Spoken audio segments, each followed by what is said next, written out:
2011년 꽤 시간이 흘러갔죠. 여러분도 아마 기억하실지 모르겠지만 일본에서 지진과 해일이 일어났던 때입니다. 아마 그때 전 세계적으로 뉴스가 크게 나왔죠. 왜냐하면 그것 때문에 지금도 일본산 해물을 먹어야 되느냐, 수산물을 먹어야 되느냐 이런 얘기가 나올 정도로 원자력 발전소가 파괴되고 또 이게 방사수가 흘러나가서 굉장히 위험한 그런 일을 여러분 기억하실 것입니다. 이제 후쿠시마의 원자력 발전소가 폭발된 그런 사건이죠. 그것 때문에 상당히 오랫동안 회를 먹으면 된다 안 된다 뭐 이 말부터 시작해서 굉장히 말이 많았던 그런 시절이었습니다. 저는 독일에서 사역할 그 시점이었죠. 근데 그때 제가 신문을 보다가 한 교회, 대형 교회죠. 여의도에는 굉장히 큰 교회 담임 목사님이셨던 그 목사님께서 이 한 언론사와의 인터뷰에 국민일보인데 국민일보와의 인터뷰 중에서 이런 말을 했어요. 일본 국민이 신앙적으로 볼 때는 너무나 하나님을 멀리하고 우상숭배, 무신론, 물질주의로 나가기 때문에 하나님의 경고가 아닌가 하는 생각이 든다. 이런 얘기를 했어요. 이 말 때문에 굉장히 큰 이슈가 되었습니다. 그냥 지나갔으면 그냥 흘러갔을 텐데 이 문제에 딴지를 거는 분이 한 분이 계셨어요. 이렇게 말한 그 목사님의 말에 대해서 그 당시에 이제 문화평론가인 진아무개 씨가 이야기를 했습니다. 뭐라고 트위터에, 그 당시에 트위터죠. 트위터에 뭐라고 얘기했냐면, 이런 정신병자들이 목사질을 하고 있으니 하고 자빠졌으니 라는 트위터에 올리면서 뭐라고 말했냐면, 더 나아가서 큰 문제는 저런 헛소리를 듣고 아멘 할렐루야를 외치는 골빈 신도들, 저런 건 종교가 아니라 집단 히스테리죠. 치료를 요하는 정신의 질병입니다. 이렇게 말하면서 그 목사님과 거기는 성도님들을 싸잡아서 매도했던 그런 일 때문에 굉장히 말이 많았던 그것을 저는 독일에서도 들었습니다. 사실 그 목사님이 언론과의 인터뷰에서 하셨던 그 말씀은 지금 짤막하게 거기에 요약했지만 그렇게만 끝난 것이 아니라 이렇게 이어서 말했습니다. 아울러 우리 한국은 일본을 봐서 물리적인 지진보다 거룩한 영적 지진이 일어나야 할 때가 와 있다라고 생각한다. 이렇게 이야기했습니다. 이 목사님이 하신 말씀은 일본에 내려졌던 지진과 해일, 원자력 발전소의 폭발 이런 것들이 하나님의 천벌이다 이렇게 말한 것이 아니라 하나님의 경고가 아닌가 생각한다 이렇게 말했죠. 그리고 일본뿐만 아니라 한국도 거룩한 영적 지진이 일어나야 할 때가 와 있다 이렇게 이야기를 한 것입니다. 그런데 이런 논란이 일어났을 때 언제든지 어떤 이야기를 하면 거기에 반발하는 사람들이 있고 이런 상황들이 늘 벌어지는데, 제가 참 마음이 아팠던 것은 뭐냐면 굉장히 많은 사람들이 이 진아무개 씨의 문화평론가의 말에 지지를, 아주 전폭적으로 지지를 하면서 댓글이 달리기 시작했어요.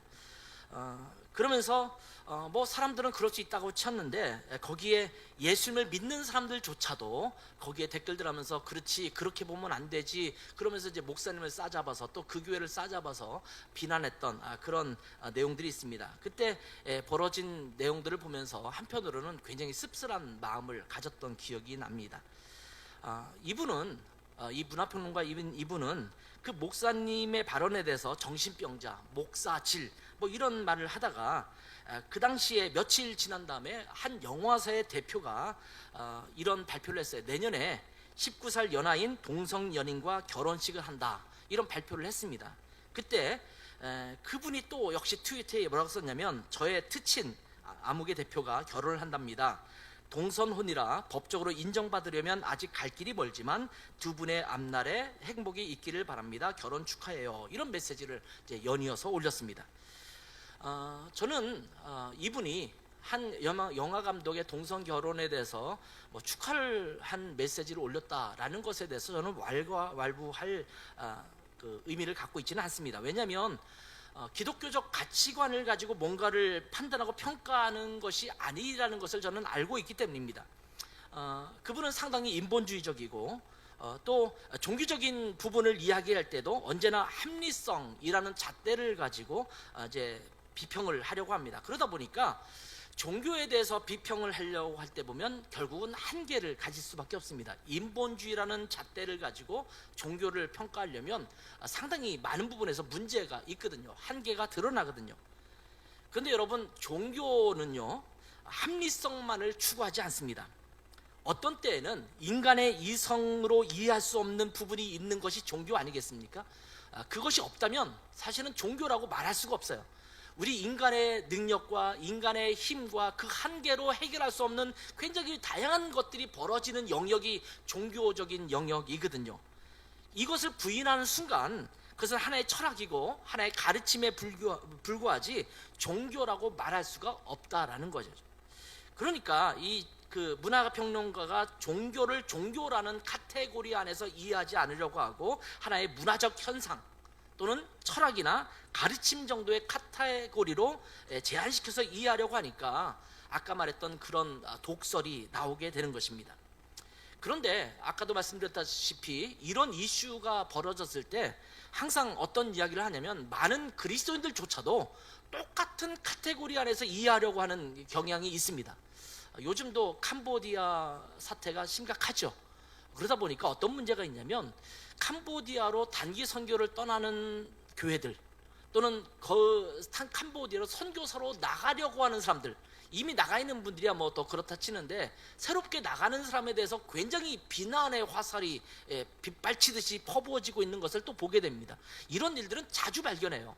어떤 지역에 위험이 있다, 그러면 그 지역에 가서 왜 선교하느냐, 뭐 이런 말부터 시작해서 예전에 한번 저쪽 큰 교회에서 중동 쪽에 아프가니스탄 이쪽에 갔다가 선교사님, 그 목사님 한 분이 돌아가신 적 있잖아요. 그때도 많은 분들이 그런 말을 했거든요. 왜 쓸데없이 그들은 그들의 종교가 있는데 가서 또 전도하려고 하다가 선교하려다가 그렇게 목숨을 잃은 게 말이 되냐, 잘 죽었다, 이런 말까지 서슴지 않고 하는 이야기를 들을 때 저는 정말 가슴이 아팠어요.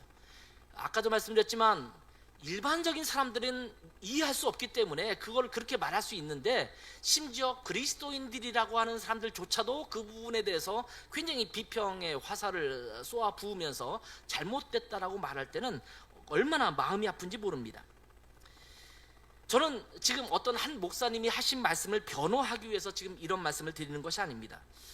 이런 논란을 제가 볼 때 저는 어떤 생각을 했냐면, 야, 나도 목사질을 하고 있는 사람이구나.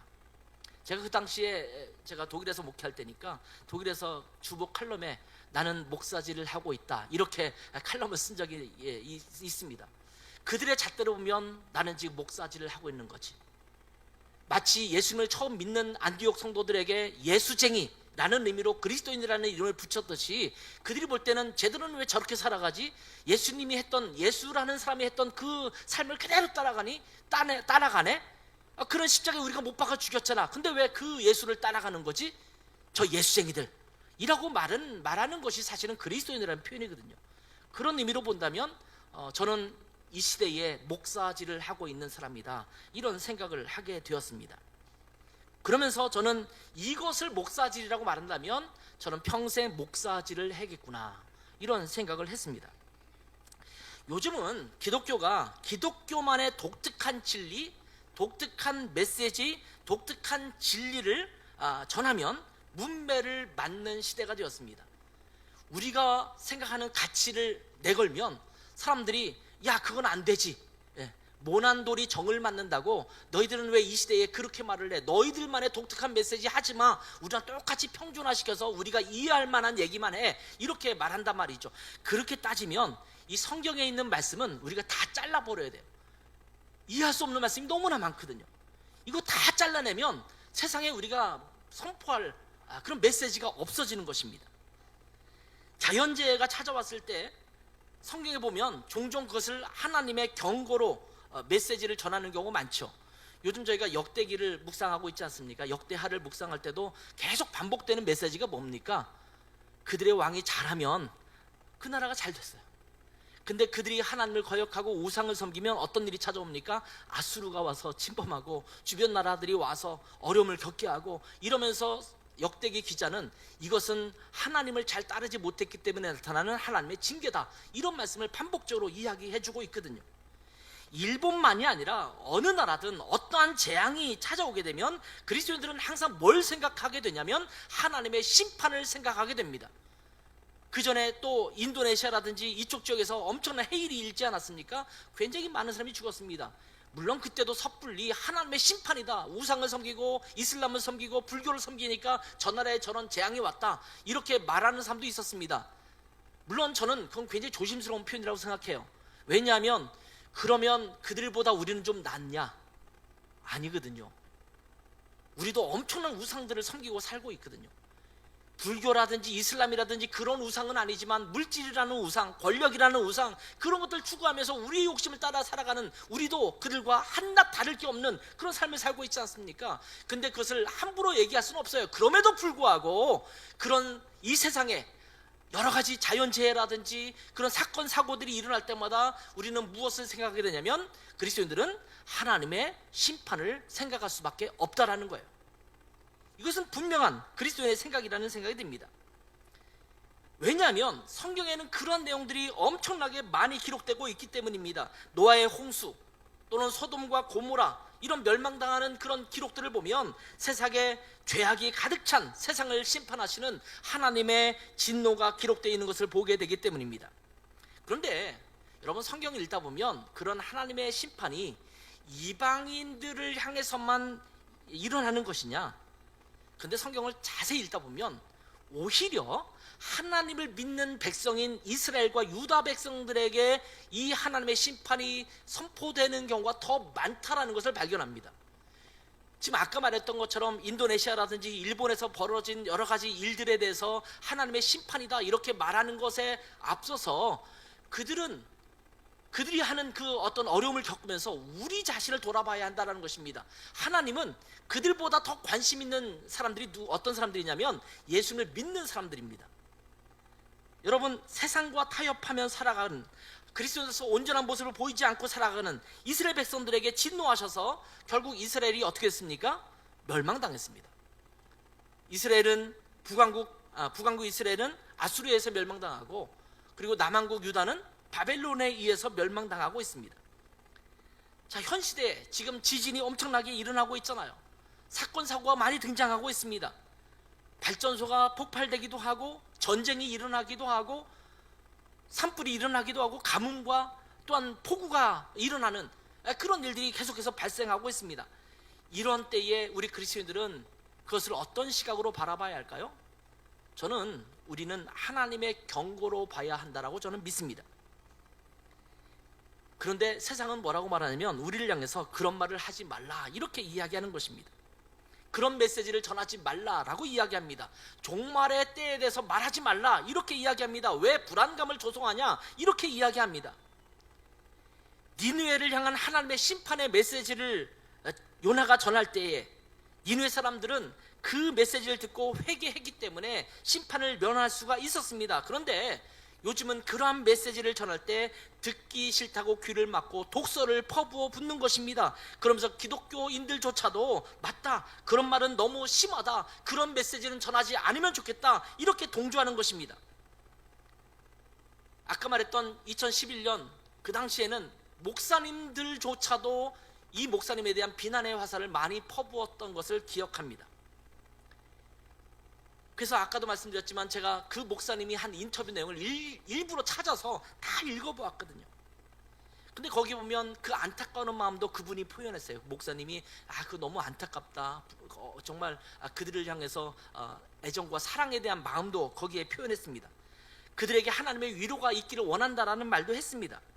그러면서 이번 기회를 통해서 일본 사람들이 주께로 돌아오기를 간절히 기도한다 이런 내용도 있더라고요. 여러분, 그런 내용을 볼 때, 기독교인으로 볼 때 무슨 문제가 있겠습니까? 어떤 위기가 왔을 때, 자연재해가 찾아왔을 때, 위기 상황에 처했을 때, 야, 우리가 하나님 앞에 정신 바짝 차려야 되겠구나 이렇게 말하는 것이 왜 나쁜 말이라고 생각하십니까? 그런데도 사람들은 기회가 될 때마다 이때다 싶어서 필요 이상으로 이슈화시키면서 한국 기독교계를 질타하는 그러한 상황으로 발전되었다는 것이 오히려 신기하게 느껴질 정도입니다.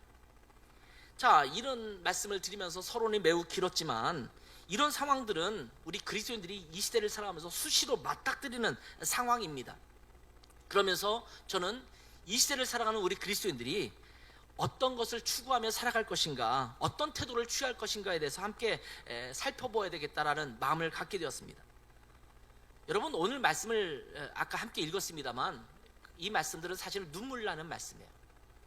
하나님께서 이스라엘과 유다를 향해서 이렇게 진노의 말씀을 하시는 거예요. 근데 여기 보면 많은 사람들이 거론되고 있는데 그 중에 하나는 선지자들이 거론되고 있고요, 제사장들이 거론되고 있고요, 고관들이 거론되고 있습니다. 그러니까 이스라엘 백성들에게 있어 가장 지도자격이라고 생각할 수 있는 이런 사람들에 대해서 진노의 말씀을 퍼붓고 있는데, 그들이 다 거짓 말씀을 전파하고 오히려 백성들을 잘못된 대로 인도하고 이런 내용들이 쭉 기록되고 있습니다. 정치를 하는 사람들은 가난하고 어려운 사람들을 압제하고 그들을 돌보아주지 않고 이런 내용으로 가득 차 있는 것을 보게 됩니다. 근데 오늘 본문 말씀을 보면서 제가 마지막 부분에 그런 말씀이 있거든요. 이 성에 무너진 데를 막아서서 나로 하여금 멸하지 못하게 할 사람이 누구냐, 이런 말씀을 해주고 있어요. 이 시대가 어둡고 하나님의 심판 아래 놓여져 있고 하나님의 진노로 말미암아 하나님이 진멸하실 그 위기에 처해 있다면 그것을 우리가 막아서서 하나님 우리를 불쌍히 여겨주십시오, 한 영혼이라도 구원해 주십시오, 한 영혼이라도 주님 앞에 살아있는 영혼이 되게 하옵소서, 이렇게 막아설 수 있는 자가 있어야 되지 않겠습니까? 그런데 그런 사람이 없다라는 거예요. 선지자들도 그렇지 못했고 제사장들도 그렇지 못했고 고관들도 그렇게 하지 못했다라는 것입니다. 자, 오늘 본문의 말씀에 보면 우리에게 먼저 말씀하고 있는 것은 뭐냐면 하나님은 죄악 가운데 있는 자들을 심판하시겠다라고 경고하십니다. 이스라엘의 심판을 예고하시는 하나님의 말씀이 오늘 기록된 말씀입니다. 이 말씀의 정황을 보면 이스라엘의 제사장들이 부패했습니다. 자, 제사장들이 부패했다는 것은 무엇을 의미합니까? 이스라엘의 신앙 자체가 온전하지 못했다라는 것을 보여주고 있습니다. 17절부터 29절에 있는 말씀을 보면 이스라엘 백성들의 총체적 죄악을 열거하시면서 이들을 멸망시키겠다고 말씀하십니다. 먼저 17절부터 22절까지에 있는 말씀을 볼까요? 여기에 보면 마치 금이나 은이 풀무불 속에서 녹여지듯이 너희를 그렇게 녹이겠다, 이런 말씀을 하세요. 17절부터 제가 한번 읽겠습니다. 그런 마음을 가지고 한번 읽어보세요. 여호와의 말씀이 내게 이르시되 인자야, 이스라엘 족속이 내게 찌꺼기가 되었나니 곧 풀무불 가운데 있는 노시나 주석이나 쇠나 납이며 은의 찌꺼기로다. 그러므로 주 여호와께서 이와 같이 말씀하셨느니라. 너희가 다 찌꺼기가 되었은즉 내가 너희를 예루살렘 가운데로 모으고 사람이 은이나 노시나 쇠나 납이나 주석이나 모아서 풀무불 속에 넣고 불을 불어 녹이는 것 같이 내가 노여움과 분으로 너희를 모아 거기에 두고 녹이리라. 내가 너희를 모으고 내 분노의 불을 너희에게 불면 너희가 그 가운데에서 녹되 은이 풀무불 가운데서 녹는 것 같이 너희가 그 가운데서 녹으리니 나 여호와의 분노를 너희 위에 쏟은 줄을 너희가 알리라. 이 말씀을 가만히 읽어보면 하나님의 분노가 이 머리끝까지 가 있다는 것을 보게 되죠. 풀무불 속에서 마치 금과 쇠와 납 이런 것들이 다 녹아서 찌꺼기가 될 정도로, 이 찌꺼기가 될 정도로 녹인다는 것은요 엄청난 화력이 동원되는 거거든요. 하나님께서 이스라엘 백성을 향해서 내가 그렇게 너희를 심판할 것이다 라고 말씀하고 있는 겁니다. 그리고 23절부터 29절 말씀을 다시 볼까요? 여호와의 말씀이 내게 임하여 이르시되 인자야, 너는 그에게 이르기를 너는 정결함을 얻지 못한 땅이요 진노의 날에 비를 얻지 못한 땅이로다. 이스라엘은 하나님의 선택한 땅입니다. 하나님께서 주신 적과 꿀이 흐르는 땅으로 약속한 그 땅입니다. 그런데 여기에 뭐라고 말하고 있어요? 정결함을 얻지 못한 땅, 비를 얻지 못한 땅으로 묘사되고 있습니다. 25절 보세요.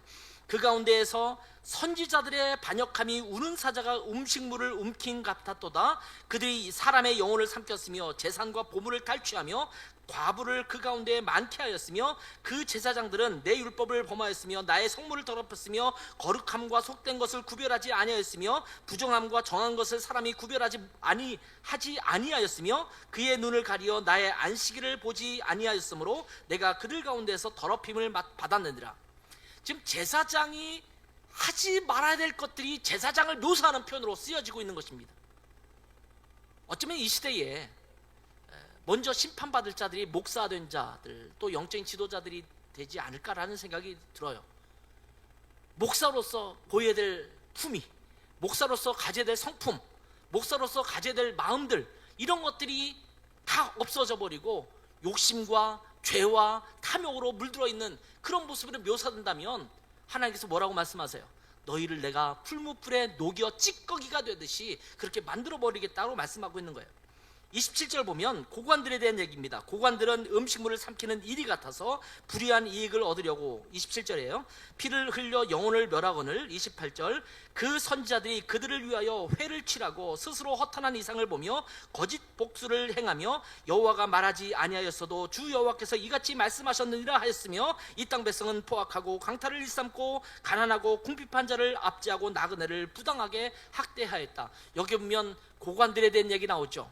그 뒤에는 선지자들에 대한 얘기가 나와요. 그러다 보니까 백성도 그랬다라고 지금 마무리 짓고 있지 않습니까? 이거를 우리가 흔히 말할 때 총체적 난국이라고 표현해요. 어느 하나도 온전한 것을 찾을 수 없는 하나님이 선택한 거룩한 백성 이스라엘의 모습입니다. 이 두 가지는 같이 가면 안 되는 거거든요. 교회가 죄악, 타락, 욕심, 이거랑 같이 가면 안 되잖아요. 그리스도인이 이런 단어들과 같이 연결해서는 안 되지 않습니까? 그런데 지금 선지자, 제사장, 하나님의 거룩한 백성, 그리고 하나님의 나라에서 귀한 역할을 감당하는 고관들, 이런 사람들이 다 총체적으로 부패하고 있는 모습을 보게 됩니다. 근데 여러분, 이 말씀을 쭉 읽다 보면 참 마음이 아픈 것은 이 시대를 보는 것 같다, 이런 느낌을 갖는 거예요. 제가 예전에도 한번 말씀드렸지만 책의 사람들이라고 하는 뮤지컬이 있어요. 지금도 가끔 이제 자주 상영을 해요. 근데 그 뮤지컬을 보면 이 영국에서 있었던 일이에요. 영국에 아직 성경이 영어로 번역되기 전이에요. 그때 영어로 번역하려고 하는 그 수많은 그리스도인들이 신부들에 의해서, 가톨릭 신부에서 핍박받는 내용들이 그려진 것이 그 책의 사람들이라는 뮤지컬이거든요. 근데 그때 어떤 마음이 드냐면 그 시대의 사제, 이 가톨릭의 이 탐욕한 그리고 자기의 권위를 지키기 위해서 오히려 말씀을 읽고 그대로 살아가려고 하는 사람들을 핍박했던 그 시대의 모습을 그리는 뮤지컬인데, 저는 그것을 보면서 정말 눈물이 많이 나더라고요. 근데 지금 이 시대를 보는 것 같아서 눈물 났거든요. 어쩌면 이 시대의 교회가 그렇고, 이 시대의 영적인 지도자라고 불리는 사람이 그럴 수도 있고, 이 시대의 그리스도인이라고 불리는 사람들이 그럴 수 있다라는 생각을 하다 보니까 마음이 너무 아픈 거예요. 마음이 무너져 내리는 거예요. 하나님이 이 시대를 바라볼 때 똑같겠구나. 그거는 신약시대에 예수님께서 바리새인들을 향해서, 제사장들을 향해서 이 회칠한 무덤 같은 자들이라고 말했던 그 모습과 똑같다라는 생각을 하게 됩니다. 시대가 한 바퀴 돌고 두 바퀴 돌고 세 바퀴 돌면서 계속 그러한 무리들이 나타나고 그러한 죄악의 모습이 나타나는 것을 보지 않습니까? 적지 않은 목회자들이 자기 자신의 욕심으로 가득 차서 하나님을 섬기고 성도들을 돌아보기보다는 권력과 권세 그리고 부를 추구하고 심지어는 성적인 유혹에 넘어가는 경우도 많이 보게 됩니다. 대다수의 목사님은 그렇지 않아요. 사실은 뭐 제가 옆에서 지켜보면 정말 묵묵하게 주님 앞에 섬기는 목회자들 굉장히 많습니다. 그런데 그렇지 못한 목사님들이 눈에 좀 보이고 그런 것이 자꾸 뉴스거리에 오른다는 것이 얼마나 마음이 아픈지 몰라요. 그러다 보니까 어떤 일이 벌어지냐면 교회가 세상을 향해서 그 영향력을 잃어버리고 만 거예요. 저는 영화를 보거나 드라마를 보면서 정말 가슴 아픈 게 뭐냐면 좀 부자, 재벌, 아니면 권력 있는 사람, 이런 사람들이 묘사할 때 가끔씩 그런 치사한 사람들이 교회를 다니거나 뭐 집에서 예배를 드리는 장면으로 묘사되고 있거나 뭐 할렐루야를 외친다거나 이런 모습을 보면 정말 마음이 아파요. 언제부터 교회가 저런 꼴이 되었나? 왜 세상에 거룩함, 정직함 이런 것의 대명사가 되지 못하고 오히려 앞과 뒤가 다르고 정직하지 못하고 자기의 욕심과 꼼수에 따라 살아가는 사람들이 그리스도인처럼 묘사되고 있나, 이런 마음이 아플 때가 참 많습니다. 뭐 저 자신이 할 말은 없습니다. 제가 목회자이면서 더 성실하고 더 본이 되고 더 덕을 쌓고 살아가야 되는데 그렇지 못하다 보니 저도 할 말이 없습니다만, 우리 모두가 주님 앞에 회개할 수밖에 없는 존재입니다. 오늘의 말씀처럼 오늘의 교회가 빛과 소금의 역할을 제대로 감당하지 못하고 있는 것이 사실은 눈에 보이지 않습니까? 그 거룩성을 상실하고 있습니다. 정결하지 못합니다. 교회의 거룩성, 그리스도인의 거룩성이 세상을 향한 능력이 되어야 하는데 우리가 그렇지 못한 거예요. 우리가 거룩하지 못하니까 능력이 나타나지 않는 거예요. 우리가 하나님 앞에 정결해야 되는데 정결하지 못하니까 세상에 영향력을 주지 못하는 것입니다. 우리는 하나님의 말씀을 나름대로 재해석해서 우리의 편의대로 지키기도 하고 때로는 유보하기도 합니다. 하나님의 말씀이 전해지면 그대로 따라야 되는 게 맞지 않습니까? 그런데 우리는 내 마음에 들면 따르고 내 마음에 들지 않으면 그 말씀은 그냥 흘려보내요. 여러분, 주일날 교회에서 와서 예배 드릴 때도 마찬가지예요. 수없이 선포되는 그 말씀을 들으면서 보통 은혜 받았습니다 목사님, 그럴 때는 어떤 경우냐면 자기 마음에 맞는 설교를 했을 때 은혜 받은 거예요. 근데 내가 좀 이거는 안 바꾸고 싶고 나는 이거는 좀 마음에 들지 않고 그런 부분이 있으면 은혜 못 받는 거예요. 무슨 소리냐면 내 마음에 맞는 말씀만 해주세요. 하나님, 나 듣기 싫은 소리 하지 마시고 잔소리 하지 마시고 내가 듣고 싶은 말, 나에게 좋은 말, 내 마음에도 원하는 것, 이것에 딱 맞아들어서 나에게 말씀해 주세요. 그렇지 않으면 별로 듣고 싶지 않아요. 이런 모습이거든요. 근데 여러분, 하나님이, 우리의 하나님이 전능자, 창조주, 우리의 주인이신, 우리의 왕이신 하나님이라고 한다면 우리가 듣기 싫어도, 우리는 마음에 들지 않아도 주께서 말씀하시면 따라야 되는 것이 옳지 않습니까? 이 세대를 살아가는 우리의 모습이 그러해야 한다는 것입니다. 그렇게 말씀이 전해짐에도 불구하고 부담스러워하고 거부하다 보니 거룩해지지도 못할 뿐더러 세상을 향해서 영향력을 행사할 수도 없는 것입니다. 이렇게 거룩하지 못한 세대를 향해서 하나님은 진노하시고 심판을 선포하시는 것입니다. 저는 점점 세월이 더 앞으로 나아가면서 굉장히 많은 자연재해가 빈도가 높게 발생하는 것을 보게 되죠. 그것은 물론 우리가 환경을 파괴하고 이런 부분 때문에 나타나는 부분이기도 하지만 저는 이것이 앞으로 다가올 하나님의 심판과 또 하나님의 종말을 향한 마치 전주곡처럼 느껴지게 됩니다. 물론 어떤 사람들은 이렇게 해석하는 것을 굉장히 부담스러워해요. 자연현상에 나타나는 것일 뿐이지 그렇게 해석하는 것은 근본주의적이고 편협적인 해석이라고 말하기도 합니다. 물론 우리가 흔히 지구과학 시간에 배웠던 판 구조론이 있잖아요. 이렇게 판이 서로 부딪히면서 이것이 이제 충돌을 일으켜서 지진이 일어나고 이런 부분에 대해서는 저도 충분히 이해하지만 단순하게 그것만은 아니라는 것입니다. 그리고 지구의 그런 모든 현상조차도 하나님이 역사하셔서 하나님의 심판을 향하신 하나님의 재앙일 수도 있다는 것을 우리가 기억해야 합니다. 자, 그런데 하나님은 이런 죄악을 저지른 사람들 향해서 하나님의 심판을 예고하고 있지만 하나님은 심판을 원하시는 분은 아니십니다. 우리가 구원받기를 원하십니다. 우리가 돌이켜 하나님의 복을 누리기를 원하십니다. 그래서 하나님은 아이러니컬하게도 하나님의 심판을 예고하면서 하나님의 그 심판을 막아설 자를 찾고 계십니다. 오늘 본문 말씀 중에서 30절과 31절에 보면 우리에게 희망을 보여주는 말씀입니다. 자, 한번 같이 읽어볼게요. 시작. 이 땅을 위하여, 30절 시작. 이 땅을 위하여 성을 쌓으며 성 무너진 데를 막아서서 나로 하여금 멸하지 못하게 할 사람을 내가 그 가운데에서 찾다가 찾지 못하였으므로 내가 내 분노를 그들 위에 쏟으며 내 진노의 불을 멸하여 그들 행위대로 그들 머리에 보응하였느니라. 주 여호와의 말씀이니라.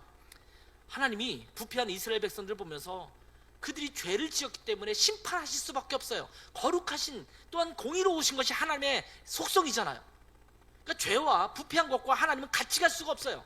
그러니까 죄가 하나님과 맞닥뜨리면 하나님의 심판을 유발할 수밖에 없어요. 근데 하나님은 지금 누굴 찾고 있다고 그랬어요? 이들 중에서 성 무너진 데를 막아서서 나로 하여금 이것을 멸하지 못하도록 막아설 자를 찾았는데 찾지 못했다, 이렇게 말씀하세요. 세상이 악합니다. 세상이 어둡습니다. 하나님의 심판 아래 놓일 수밖에 없는 그런 패역함이 있습니다. 이것을 보고 하나님 심판하시려고 하는 거예요. 그런데 이 심판을 막아설 자를 찾는 거예요. 나중에 이 복음적으로 해석한다면, 구속사적으로 해석한다면 이 심판을 막아설 자는 바로 예수 그리스도시죠.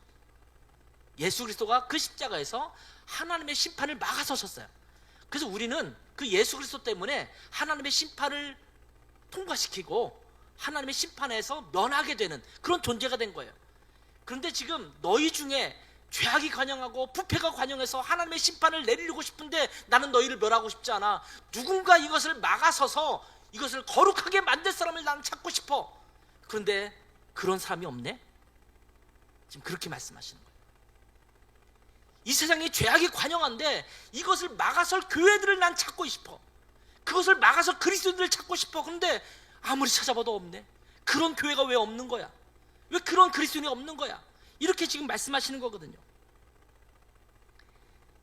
하나님은 하나님의 진노 앞에 막아서서 막을 자를 찾습니다. 그런데 안타깝게도 그런 사람이 없다라는 거예요. 그럼 이렇게 막아설 수 있는 사람은 어떤 사람일까요?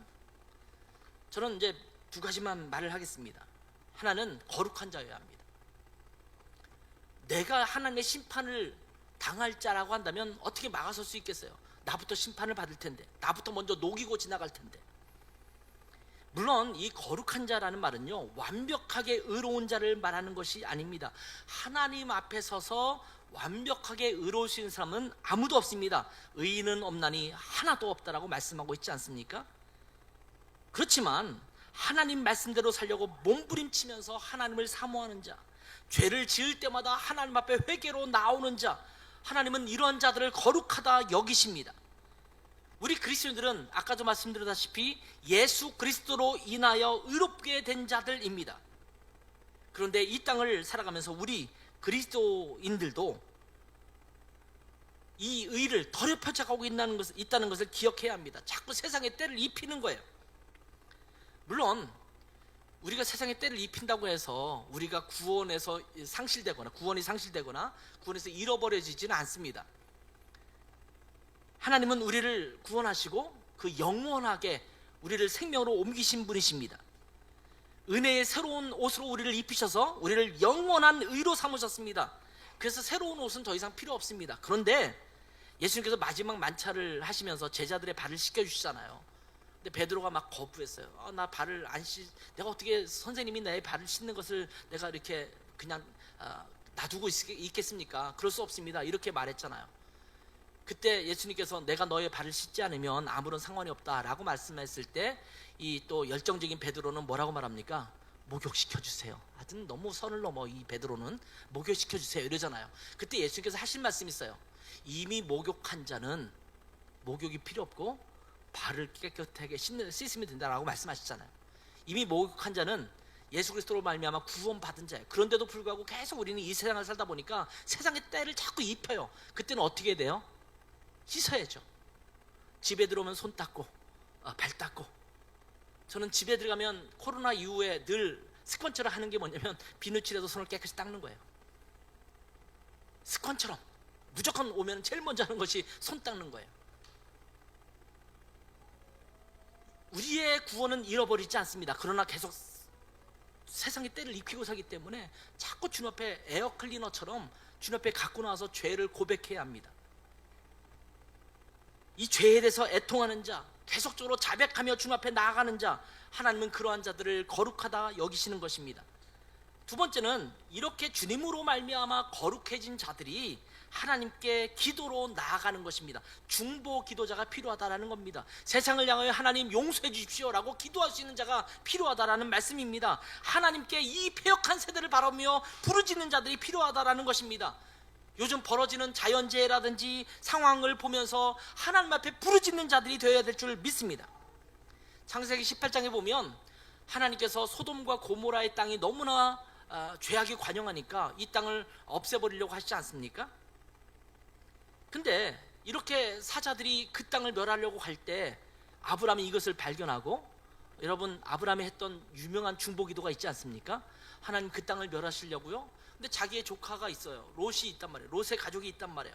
그러다 보니까 하나님 그 땅에 의인이 있다면 어떻게 하겠습니까? 자, 50명이 있으면 멸하지 않겠습니까? 이 중보 기도가 시작되는 거예요. 그래, 50명 찾으면 내가 안 멸할게. 근데 하나님, 가만히 보니까 50명이 안 될 것 같아. 그러니까 45명. 하나님 앞에 계속 협상하는데 몇 명까지 내려가냐면 10명까지 내려갑니다.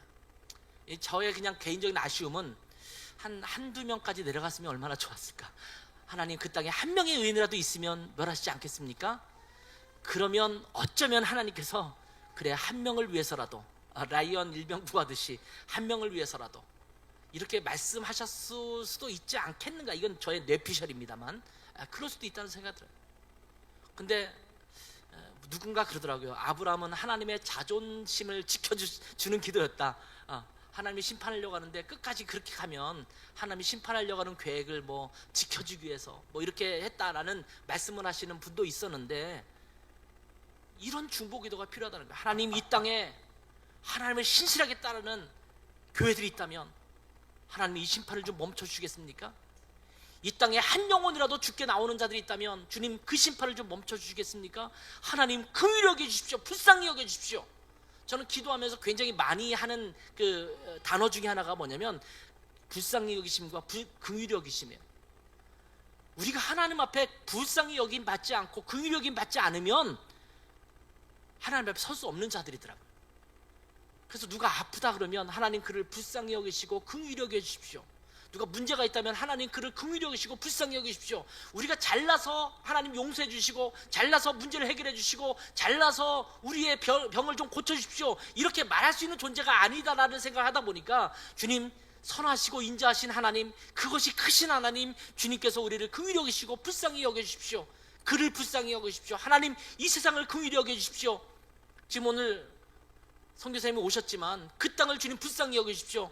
그 땅은 아직 주님을 거역하고 우상을 섬기고 있고 엉뚱한 것을 섬기고 있지만 주님, 그래도 불쌍히 여기십시오. 한 영혼이라도 주님 구원해 주십시오. 이것이 우리가 세상을 향하여 드려야 될 중보 기도라는 생각을 하게 됩니다. 하나님은 거룩한 의인을 찾습니다. 그들이 이 땅의 멸망을 막아설 자입니다. 하나님은 아브라함처럼 기도로 막아설 자를 찾으시고 있으십니다. 이들의 간구가 하나님의 심판을 막아설 자가 될 것입니다.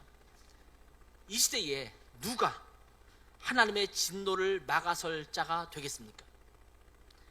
누가 거룩한 자로 하나님 앞에 서겠습니까? 누가 하나님 앞에 중보 기도자로 서서 이 세상을 향하여 기도로 나서겠습니까? 여기는 그 누구 자란 사람이라는 것을 교회로 바꿔도 될 것 같아요. 누가 이 시대에 그렇게 설 수 있겠습니까? 이 세상에서 벌어지는 수많은 위기들, 이상기후, 자연재해, 사건과 사고, 이런 것들을 바라보면서 이 시대에 하나님께서 그러한 자를 찾고 있다는 것을 다시 한번 강렬하게 느끼게 됩니다.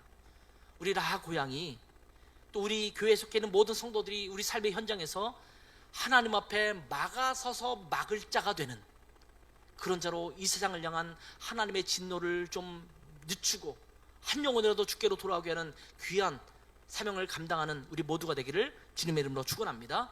기도하겠습니다. 하나님 아버지, 정말 어두운 세상을 살고 있습니다. 그리스도인의 가치를 따라 살아가는 것이 힘들고 어려운 시대를 우리가 살아가고 있습니다.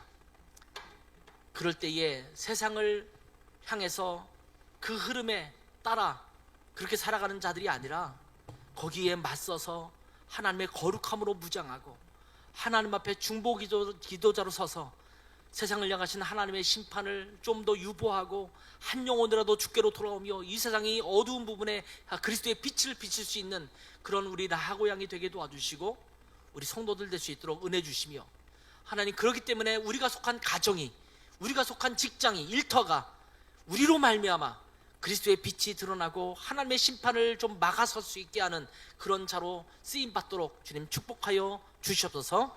감사하며 예수님의 이름으로 기도했습니다. 아멘.